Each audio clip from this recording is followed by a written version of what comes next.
So at last 3 o'clockకి వెళ్తున్నాం హాస్పిటల్కి. నేను మా పాప కూడా వస్తుంది. మా లూసీ పాప ఇది, లూసీ పాప రావట్లేదా? No Lucy come. బాయ్. చల్ల చల్ల చల్ల, పద పద పద. రెడీ ఉంటుంది ఎప్పుడు. మా పాపకి ఊల్ కావాలంట. ఐ మీన్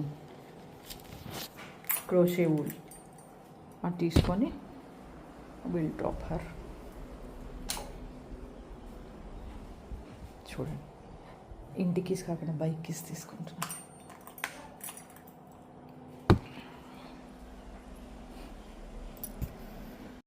సో హాయ్ అండి. సో ఈవినింగ్ అయిపోయింది, ఆల్మోస్ట్ 8:30 అవుతుంది.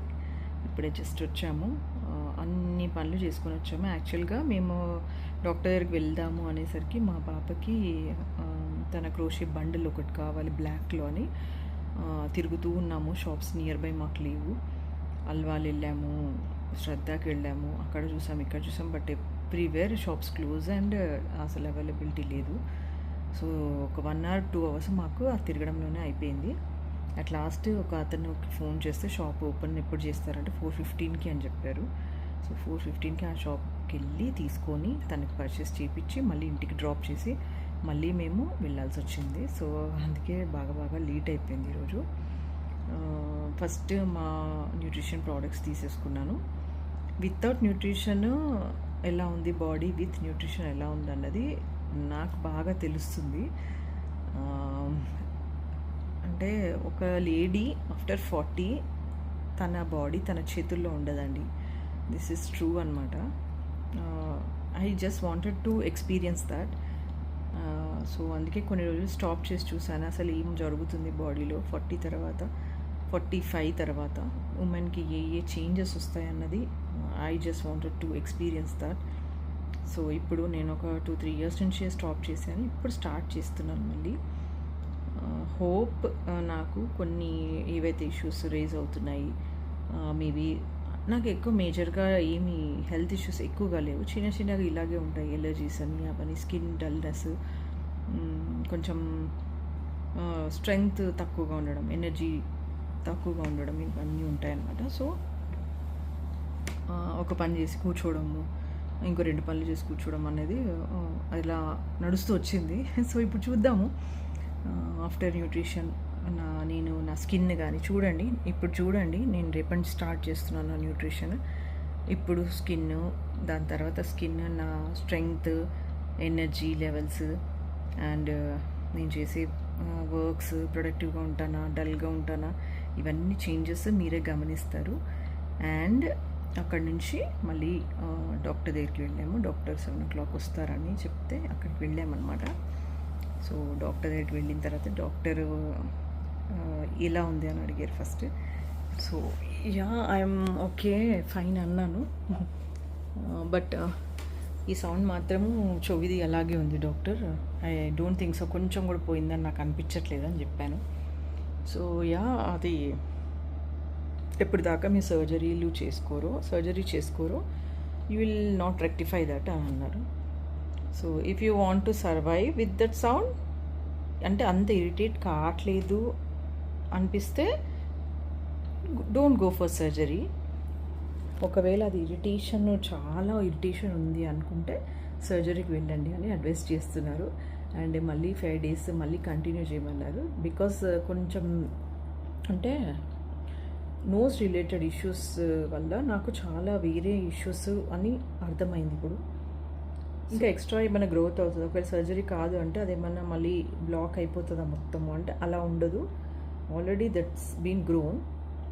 సో మీకు ఎప్పుడైనా ఏదైనా స్మెల్స్ చూసినప్పుడు, డస్ట్ ఉన్నప్పుడు, అప్పుడు మీకు ఎలర్జీస్ ఇలాంటివి యూ వుడ్ హవ్, అంటే అలాంటివి ఏమైనా గమనించి ఉండాలి మీరు అని అన్నారు. సో ఎస్, ఆబ్వియస్లీ కొన్ని స్మెల్స్ నాకు లైక్ అగరబత్తి స్మెల్స్, పర్ఫ్యూమ్ స్మెల్ ఎక్కువగా ఎవరైనా కొట్టుకున్నప్పుడు ఐఎమ్ అన్ఏబుల్ టు అనమాట. నాకు అది ఇక్కడే ఆగిపోతుంది అనమాట. ఇక్కడే ఆగినప్పుడు నాకు చాలా ఇరిటేషన్ ఉంటుంది. సో అది బ్లాక్ చేస్తుంది కాబట్టి అది లోపలికి వెళ్ళట్లేదు అనమాట. సో అందుకని నాకు ఎలర్జీస్ ఎక్కువగా ఉంటాయని చెప్పారు. అది కూడా కరెక్టే, విత్ గాడ్స్ గ్రేస్. ఎందుకన్నా మంచిది, వెళ్ళిందే నయమైంది యాక్చువల్గా డాక్టర్ దగ్గరికి. సో దట్ నాకు ఇవన్నీ తెలుస్తున్నాయి ఇప్పుడు. So after discussing with my husband నేను I will revert back doctor అని చెప్పేసి వచ్చాను. ఆయన మీరేం సజెస్ట్ చేస్తారు అని అడిగితే, if it is not irritating you, don't go for surgery. If it's bothering you, మీ రెగ్యులర్ లైఫ్ స్టైల్ని డిస్టర్బ్ చేస్తుంది అంటే యూ గో ఫర్ సర్జరీ అన్నారు.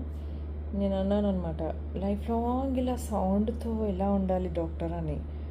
ఇలా ఉండడం అంటే యూ యూ యూ అంటే train up your self, divert చేసుకోవడానికి ట్రైన్ అప్ అవ్వండి అంటున్నారు. ఐ డోంట్ నో, నాకైతే ఏం అర్థం కావట్లేదు చేసుకోవాలా వద్దా అని. మీరు ఆలోచించుకోండి అని చెప్పారు. So this is what happen today. So ఇది అందరికీ యూస్ఫుల్ అవుతుందని ఇన్ఫర్మేషన్ చాలా కూర్చొని మరీ మీకు చెప్తున్నాను. మీకు కూడా ఎవరికైనా ఇలాంటి ఇష్యూస్ ఉంటే ఫస్ట్ ఇక్కడ కాదండి ప్రాబ్లం, ఇక్కడేమో అని రెక్టిఫై చేయండి. ఎందుకంటే డాక్టర్ నాకు స్పెసిఫిక్గా చెప్పారు, ఎన్నో కారణాలతో వస్తారంట, అట్ లాస్ట్ వాళ్ళకి తెలిసేది ఏంటంటే ముక్కులో ప్రాబ్లం అనమాట. సో ఏది ఇగ్నోర్ చేయకండి. ఏదన్నా చిన్న ఇష్యూస్ ఏదన్నా వస్తున్నాయి అంటే తప్పకుండా చూయించుకోండి. ఒకవేళ ముక్కుది, చెవుది, రెస్పిరేటరీ ట్రాక్ రిలేటెడ్గా ఇన్ఫెక్షన్స్, ఊరికి ఎలర్జిక్ అవుతున్న, ఊరికి కోల్డ్, ఊరికి హెడేక్ ఉన్న వాళ్ళు తప్పకుండా గో ఫర్ ఈఎన్టీ డాక్టర్. ఒక్కసారి చూయించుకోండి, మేబీ మీకు రిలీఫ్ ఉండొచ్చు. అందుకని ఇంత స్పెసిఫిక్గా కూర్చొని మరి నేను మీకు అందరికీ చెప్తున్నాను ఇది. బికాస్ చిన్న చిన్న ప్రాబ్లమ్స్ మనకు అనిపిస్తాయి, ఇట్ విల్ బిల్డప్ అనమాట, it will pile up to a big issue. అంటే అది మెంటలీ మనని టార్చర్ చేస్తుంటుంది, ఎక్కడో సైకలాజికల్గా అట్లా అని మనని అది కొంచెం డౌన్ చేస్తూ ఉంటుంది అనమాట. నార్మల్ పెద్ద పెద్ద డిసీజెస్ ఉన్న వాళ్ళు ఎట్లా ఉంటారో తెలీదు, బట్ ఈ చిన్న చిన్న ఇష్యూస్ ఉన్న వాళ్ళు ఆ చిన్న చిన్నవి ఆ డిస్టర్బెన్సెస్తో ఒక పెద్దగా మెంటలీ ఆ పీస్ పోతూ ఉంటుంది. సో అందుకనే నేను మీకు అందరికి చెప్తున్నాను, ఒకవేళ ఇలాంటి ఇష్యూస్ ఎవరికన్నా మీ ఇంట్లో కానీ ఎవరికున్నా సరే, first go to ENT doctor and get checked up. First checkup చేసుకోండి. Tell them what is your issues. వాళ్ళు ఎవరు నవ్వరండి మన ప్రాబ్లమ్స్ చెప్తే. ఇప్పుడు నేను కూడా మా పిల్లలు ఎంతో ఏడిపిస్తున్నారు నన్ను, నీ ముక్కు కోసేయాలి, నీ ఇది చేసేయాలి, అది చేసేయాలి, అన్నీ అంటూ ఉంటారు. మానద మనం చేస్తూనే ఉండాలి. It's part of life and we should accept everything. We should move on with what ever we have got. So అంటే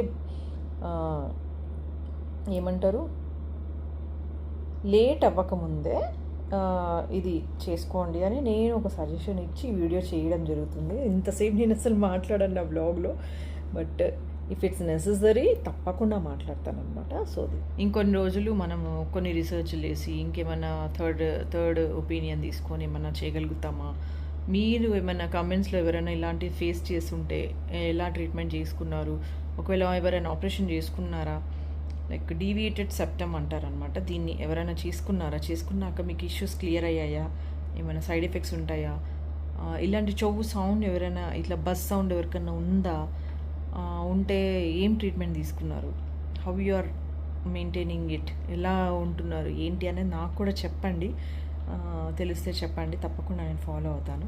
so this is all about today's vlog అండి. Bye for now, see you soon with another vlog. Bye.